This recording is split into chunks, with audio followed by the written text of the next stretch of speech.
Saya rujuk satu kes, tuan-tuan. Ini tuan-tuan boleh rujuk dalam nota tuan-tuan. Public Prosecutor ataupun PP versus Chua Beng Siong pada 2016. Nah, fakta kes ni, Chua Beng Siong ni adalah orang yang kena tuduh, OKT. Manakala PP ni pendakwa raya lah, Public Prosecutor. Ada dua pertuduhan. Pertuduhan pertama telah cuba dibuat tapi tidak disabitkan di Mahkamah Session. Meskipun demikian, pertuduhan kedua dapat disabitkan ke Mahkamah Session. Jadi, Encik Chua Beng Siong tidak berpuas hati, telah merayu kepada Mahkamah Tinggi untuk mengenepikan sabitan yang telah dibuat di Mahkamah Session di pertuduhan kedua. Kedua-dua PP dan OKT, PP pun telah membuat rayuan untuk mengenepikan keputusan Mahkamah Session untuk pertuduhan yang pertama.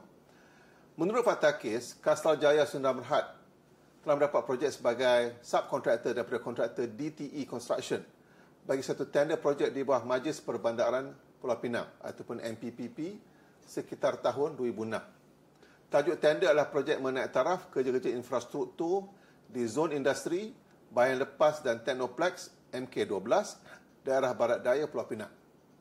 So far, OKT ni, orang kena tuduh ni atau Chua ni adalah perunding kejuruteraan awam yang telah menyediakan reka bentuk, dokumen tender dan juga menilai tender dan kemudian akan menjadi SO bagi projek ini. Projek ini telah dibiayai oleh MIDA atau Malaysian Investment Development Authority dengan harga sekitar 6 juta ringgit.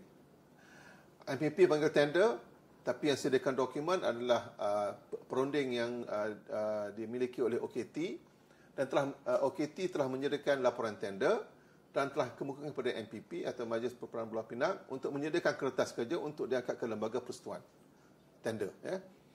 Perunding juga bertanggungjawab untuk menyediakan anggaran jabatan bagi projek ini. So sekarang perunding tanggungjawab dia menyediakan dokumen tender, lukisan tender, spesifikasi, anggaran jabatan dan juga penilaian tender. Itu peringkat prakontrak. Nah, walaupun yang membentangkan ke lembaga tender adalah MPPP ataupun Majlis Perbandaran Pulau Pinang, namun demikian Ketua Jurutera MPPP semasa prosiding berlangsung, perbicaraan berlangsung, telah menjelaskan kepada Mahkamah Tinggi bahawasanya MPPP menyandarkan kepada laporan tender yang telah disediakan oleh perunding OKT.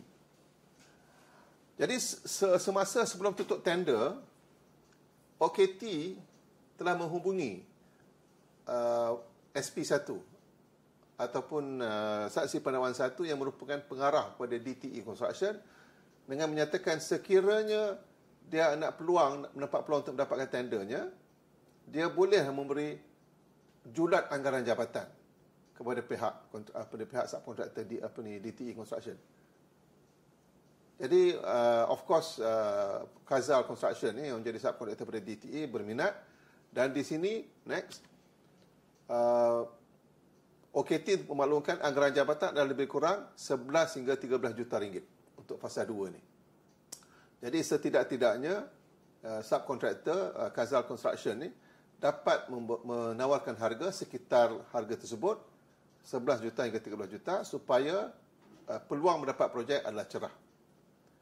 So ada perbincangan di antara OKT dengan subkontraktor tersebut ataupun SP1, pengarah kontraktor tersebut, saksi pendakwa 1, SP1. Jadi KJSB atau kontraktor, subkontraktor telah mengemukakan harga tender dengan harga sebanyak 11.175 kepada MPP apabila tutup tender. Next.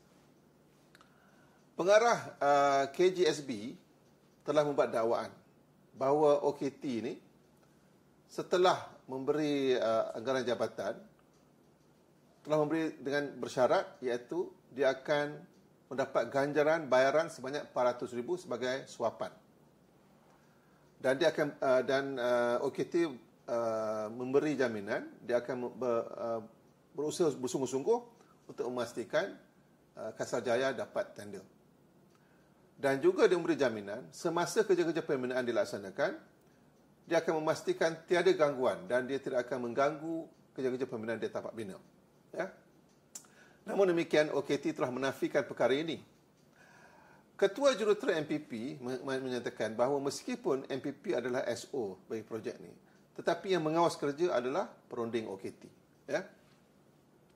Ketua Juruterus MPP juga memaklumkan bahawa hanya beliau dan OKT sahaja yang mengetahui anggaran jabatan. Yang akan menilai tender adalah perunding OKT.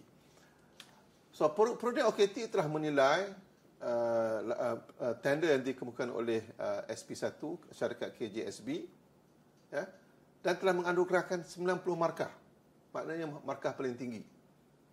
Jadi dia kata sebenarnya pilihan tender ni berdasarkan kaedah pilihan tender yang dibangunkan oleh Jabatan Kerja Raya. So dia hanya ikut je. Dapat 90 marks tu berdasarkan guideline yang telah ditetapkan oleh Jabatan Kerja Raya. Dalam hal ni setelah Lembaga Tender Persatuan mendapati pilihan tender dan telah menganugerahkan kepada Kasal Jaya, KJSB. So KJSB telah dapat projek ini dan telah tarikh mula kerja daripada 7 Mei 2006 dan telah mendapat wang pendahuluan dari pihak kerajaan sebanyak 2.711 million. Di situ bermulalah. Apabila OKT perunding mendapat tahu bahawa dia dapat wang pendahuluan, mulalah dia meminta 400,000 sebagai suapan. Ya. OKT didakwa mula meminta wang sebanyak 400,000 apabila wang pendahuluan dibayar pada subkontraktor. Namun demikian, SP1, pengarah syarikat KJSB, tidak mengindahkan permintaan OKT tersebut. Maka semasa kerja-kerja pembinaan dilaksanakan, OKT telah mengeluarkan banyak arahan EI, ya, Engineers Instruction. EI ini bukan VO, tuan-tuan. Ya. EI can be anything. Ya. Can be tak ikut non-conformance report, tak ikut kerja, kena buat balik semula, defect. Ya. Dan beberapa perkara interim telah ditahan, dilengahkan, under valuation. Di situ ada ruang dan peluang, ya, bagi OKT. KJSB mendakwa perkara ini dapat mengganggu kelancaran projek.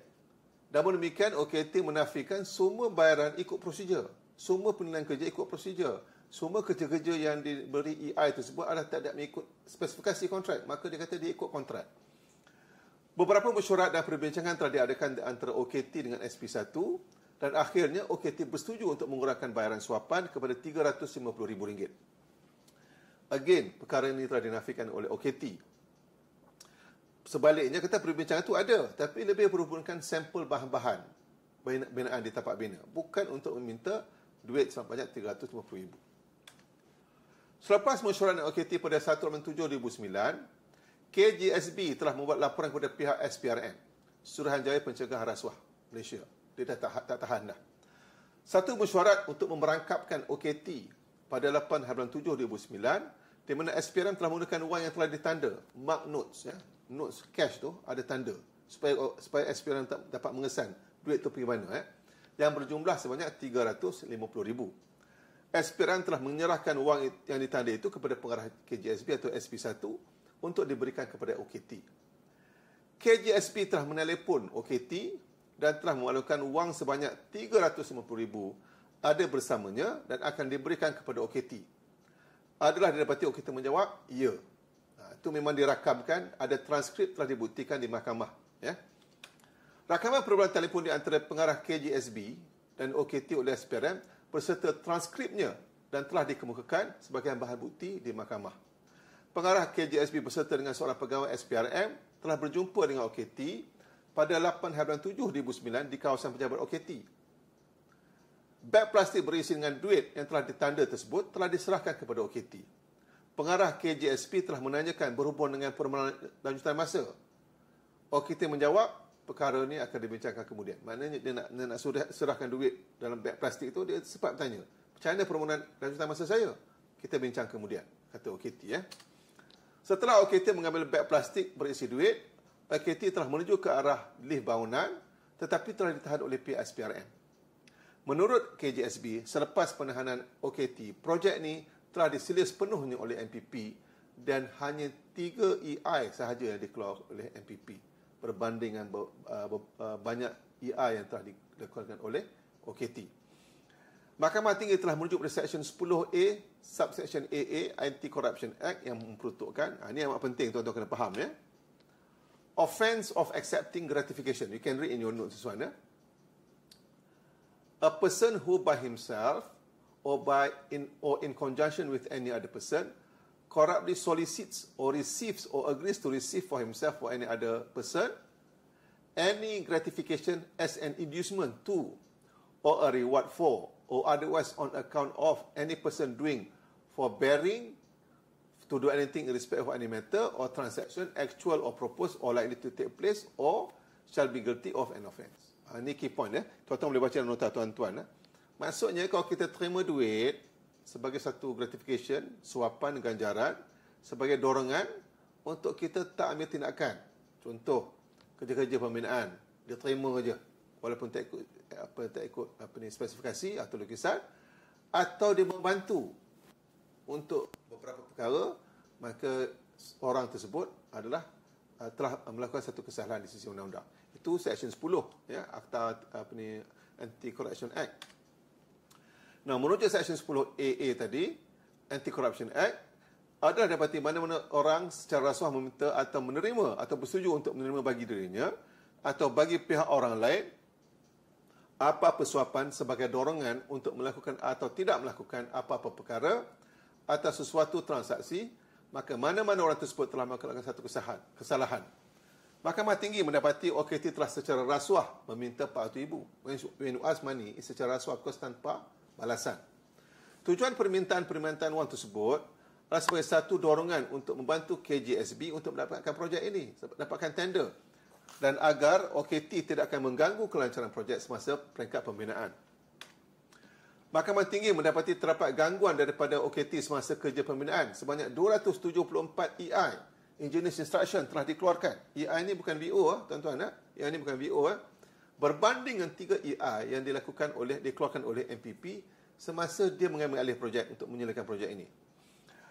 Apabila pihak KJSB mendapat bayaran wang pendahuluan sebanyak 2.7 juta, masa itulah baru AKT meminta wang sebanyak RM400,000 yang dikurangkan kepada RM350,000.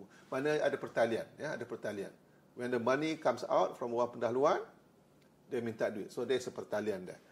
Sehubungan itu terdapat bukti yang mencukupi yang menunjukkan OKT meminta wang apabila wang pendahuluan dibayar kepada kontraktor. Ini penting, tuan-tuan. Ini is very important. I'm going to refer to Section 50, Subsection 1, Akta Suruhanjaya Pencegahan Rasuah. Ini amat penting, tuan-tuan kena faham. Ini terpakai pada kita sebagai civil servant. And I will introduce another section yang akan terpakai pada civil servant. Tapi tuan-tuan kena pegang. Anggapan dalam kesalahan tertentu. Jika mana-mana proceeding terhadap mana-mana orang, sesuatu kawasan di bawah Section 16, 17, 18, 20, 21 atau 23 adalah dibuktikan bahawa apa-apa suapan telah diterima atau dipersetujui untuk diterima, disetujui terima atau dipersetujui untuk disetujui terima, diperoleh atau cuba diperoleh, diminta, diberikan atau dipersetujui untuk diberikan, dijanjikan atau ditawarkan, suapan itu hendaklah dianggap, the law will presume, hendaklah dianggap telah diterima atau dipersetujui untuk diterima secara rasuah. Maksudnya, tuan-tuan, kita dapat duit itu, automatically the law will presume you will now commit rasuah. Jadi terserahlah pada you untuk menimbulkan keraguan terhadap anggapan statutory ini. Berbeza, tuan-tuan, berbeza kalau selalunya kita kata you are innocent until proven guilty, kan? Itu anggapan biasa. Tapi dari sisi ini rasuah lain. You are guilty until you prove yourself innocent. Dia terbalik. Macam drugs juga lah. Dangerous Drugs Act, you presume to do some trafficking until you prove otherwise. Sama macam ni. Ini yang kita kena faham. Kita terima duit je straight away, anggapan undang-undang mengatakan you telah mengambil rasuah, melainkan you dapat menimbulkan keraguan yang munasabah. Reasonable doubt. Not beyond reasonable doubt. Reasonable doubt. Sudah. Yang anggapan itu tak betul. Kena patahkan hujah tersebut. Di bawah Section 50 subsection ini, anggapan statutory timbul dan dengan itu boleh dianggap bahawa duit yang diberikan kepada dan diterima oleh OKT adalah secara rasuah. Sebenarnya itu satu kes prima facie telah dibuktikan oleh pendakwa raya terhadap OKT. Mahkamah Tinggi mendapati OKT telah gagal untuk menimbulkan apa-apa keraguan yang munasabah dan dengan itu Mahkamah Tinggi telah mengekalkan keputusan Mahkamah Session untuk mensabitkan OKT. Tuan-tuan boleh bacalah petikan penghakiman daripada yang Arif Colin Lawrence Sequeira ni di Mahkamah Tinggi. Tuan-tuan boleh baca. Saya tak akan baca untuk tuan-tuan. Apa yang saya nak hujah di sini, tuan-tuan, Mudah aja, you can go one by one. First, kita dah establish dalam peringkat pra-kontrak dan pasca kontrak ada ruang dan peluang. Ada ruang dan peluang. Kita dah baca tadi. Ruang contoh menyediakan spesifikasi, lukisan, dokumen tender, anggaran jabatan. Lepas tu penilaian tender. I bantu you dapat projek, dapat 90 markah. Anggaran I bagi julat around this area, around this range. Boleh membantu you. Dan penilaian tender, don't worry, I will help you. Dapat 90 markah. Jarang orang dapat 90 markah, tuan-tuan. Kita yang buat penilaian tender, kita tahu jarang orang dapat 90 markah. Jarang. Ya. Lepas tu, dalam peringkat pasca kontrak pun ada ruang dan peluang. Kerja-kerja pembinaan. Nak terima tak mau terima kerja yang telah dibina. Dia kata NCR dan sebagainya. Dia suruh kita buat balik. Dia ganggu. Dan juga penilaian interim. Lengahkan, lambatkan, undervaluation dan sebagainya. Ini boleh mengganggu. Di situlah kita dapati ada ruang dan peluang. Tetapi ingat tuan-tuan, benda ni memang PISPRM dia boleh perangkap kita. Macam kita tengok kes tadi, dia perangkap kita dengan wang bertanda, mark notes dan rakaman. Dan dia tangkap kita selepas kita melakukan. Dan anggapan di sisi undang-undang di bawah Seksyen 50, ya, dia kata kalau kita terima duit secara suapan tanpa apa-apa perasaan. Apa maksud tanpa apa-apa perasaan, tuan-tuan? Yang bayar siapa? MPP ke atau you? Atau perunding, OKT tadi? MPPP kan? Jadi dia dapat duit for nothing. Yang bayar bagi kerja pembinaan adalah Majlis Perbandalan Pulau Pinang. Itu maksudnya dapat duit tanpa apa-apa balasan. Jadi satu lagi faktor yang kena ingat, orang yang ada urusan, akan ada urusan, berpotensi akan ada urusan, sedang berurusan, telah berurusan, ini boleh menjadi isu untuk satu tindakan undang-undang sebagai rasuah ataupun salah laku. Itu yang saya nak tekankan di sini. Maksudnya kita, tuan-tuan, di peringkat ini, contoh harga anggaran jabatan sulit. Dalam sirkular treasury contohnya, dia kata sulit. Ada sebab. Penilaian tender sulit. Ada sebab. Sampailah proses tu keluar SST. Barulah penanda yang berjaya, tanda tangani SST, barulah kita pamerkan sebagai keputusan tender yang berjaya. Ada sebab kenapa treasury circular cakap macam tu, kerana mengekang benda-benda macam ni.